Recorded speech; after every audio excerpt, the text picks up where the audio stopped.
We're starting a brand new series this morning called This or That. And it's a series that's all about something that we all wrestle with on the daily.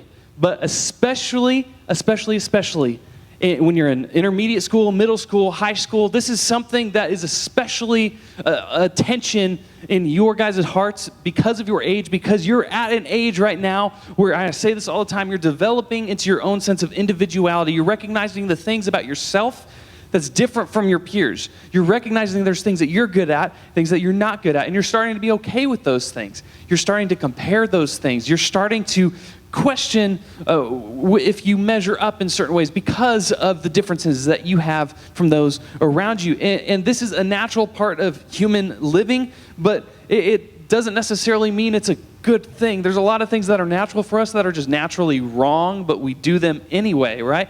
And this is one of those things that we tend to fight with all the time. It's the idea of comparison.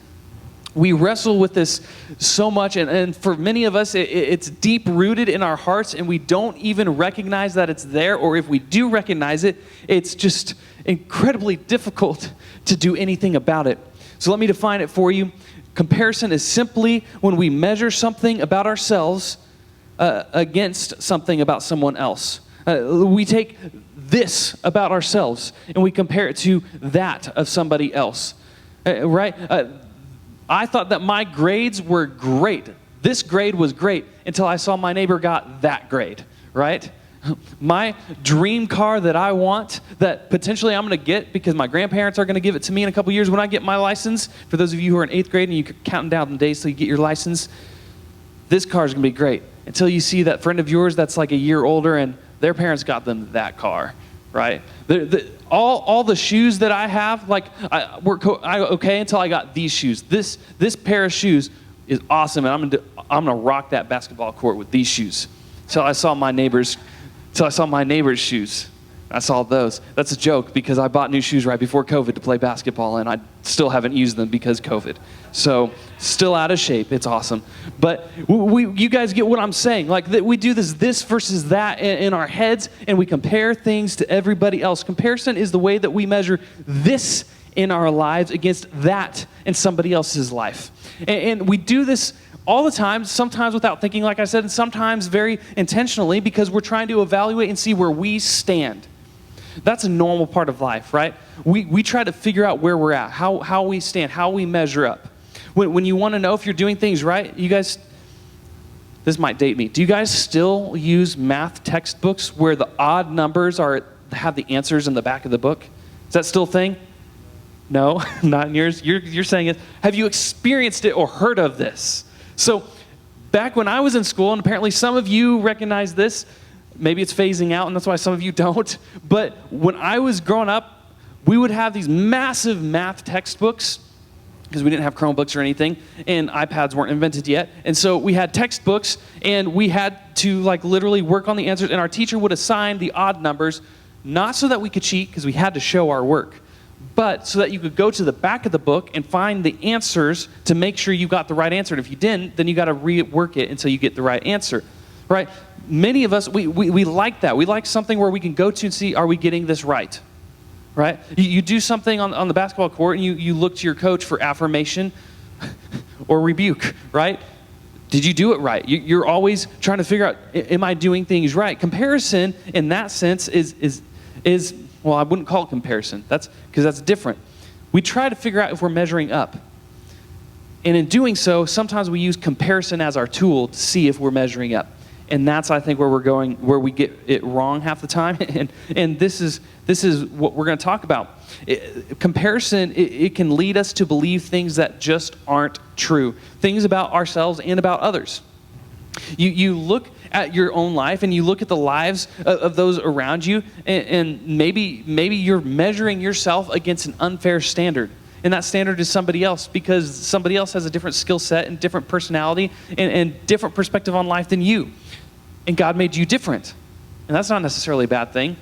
But sometimes we compare ourselves to that, and it can lead us to believe things that aren't true about ourselves or things that aren't true about other people. It can leave us feeling like this will never measure up to that. Comparison can lead us to think that our this will never measure up to somebody else's that. And that's a difficult place to be, because it constantly beats us over the head and tells us we're not good enough. And that's a tough place to be. When that happens, when we fall into the trap of comparison, one of several things will happen. Either one, we will feel disappointed because we will look at the people around us and we'll look at our own progress, we'll look at our own lives, we'll go, man, I'm not that good. It just leaves us feeling disappointed in ourselves. We thought maybe if we weren't looking at anybody else, we thought that we were doing okay. And then we heard that friend's story that like blew ours out of the water, and we're like, wow, well, my life is kind of disappointing now that you mention it, right? And we tend to feel disappointed. Or maybe comparison will trap us this way. We get frustrated, right? That, hey, I worked twice as hard and I got a B+. They studied 5 minutes before the test started and they got an A-. What's with that? And you get frustrated because that's just not fair, right? How many of you have friends like that? They don't have to try and they still do better than you at everything, and it makes you frustrated. I'm competitive, so I get frustrated at that kind of thing at times. Maybe for you, it's not disappointment, it's not frustration, but for you, it's just hopelessness. You compare yourself to somebody else, and no matter what it is, and you just feel, I am never going to be able to get there. I don't have that skill set. I'm not gifted in that way. I will never be that good looking. I will never have that many likes. I will never have that many follows. I will never get that kind of attention. And it just makes you feel hopeless. In comparison, it leads us down these roads that just, it leads to more and more brokenness inside our own hearts if we're not careful. Some of you, maybe you don't wrestle with any of those things. Maybe comparison kind of has the opposite effect on you. It gives you the Pharisee effect. Maybe comparison, it happens in your life and it just motivates you. You compare yourself to other people and you're like, oh, well, they got a 4.5 minute mile. So my 4:40 mile is going to have to be even faster because I think I could get a 4:25 mile. And then, which by the way, if you can run a mile in under 5 minutes, power to you because you are a machine. But maybe comparison motivates you because it motivates you to like be the best version of yourself, some healthy competition, right? Maybe that's for you. But if comparison is the reason that we pushed ourselves so hard and there's not another reason, then it's not going to ultimately fulfill us. Because here's what will happen. You can feel really good about yourself. Maybe comparison, you look at the people around you and you feel, I'm doing all right. And you pat yourself on the back because you're doing better than some of the people around you in certain areas. But the problem is the measurement for your life is not based on the measurement of everybody else and what everybody else is doing. This is what the Pharisees got wrong when Jesus was trying to teach, because they didn't like it because he was using a different measuring stick than they were. And they were getting frustrated. Like, we've done these things, and we do this, and we never break that law, and we never break this commandment. But Jesus is like, I'm measuring people on a different standard, and that frustrated them. Maybe comparison makes you feel good about yourself, but the problem is that as soon as you reach the thing that you want, you will look this or that way, and you will see the next thing that you want. And then that cycle of comparison will just start all over again. And you'll find yourself going through the cycle of maybe it's disappointment, frustration, hopelessness, maybe motivation, and then feeling good about yourself, and then knocked right back down to disappointment. And you just start this whole cycle. You don't hit all of them every time, but you find yourself feeling that enough is never enough. I will never be enough. And if we're being real, that's a heavy weight to try to deal with. So luckily for us, there is a better way. There is, we look to God's word for a lot of answers. We look to God's word to give us wisdom, to give us insight, not only about the decisions we should make, but about life itself and about how we should think about life and the way that God designed us. And so Paul, he's writing a letter to the church in Corinth, and this is what he says in 2 Corinthians chapter 10, verse 12. This is what he says. Oh, don't worry. We wouldn't dare say that we are as wonderful as these other men who tell you how important they are, but they are only comparing themselves with each other, using themselves as the standard of measurement. How ignorant. I love he just says it how it is. He goes, well, don't worry.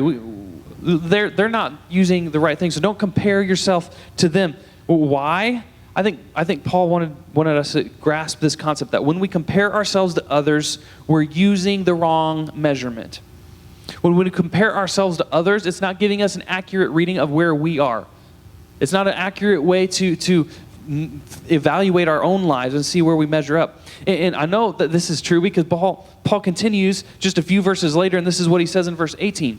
He says, when people commend or compliment, praise, when they commend themselves, it doesn't count for much. The important thing is for the Lord to commend them.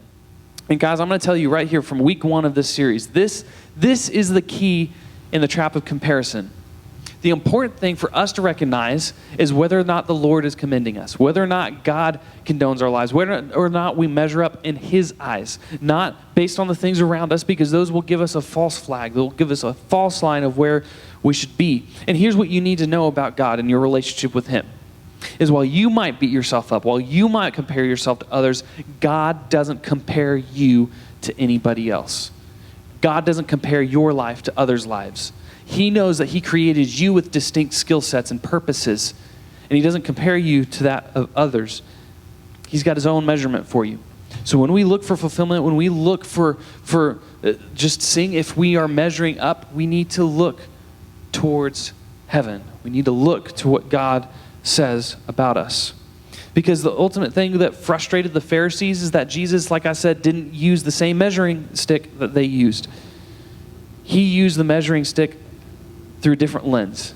He measured the people around Him through God's love. And that was His measurement.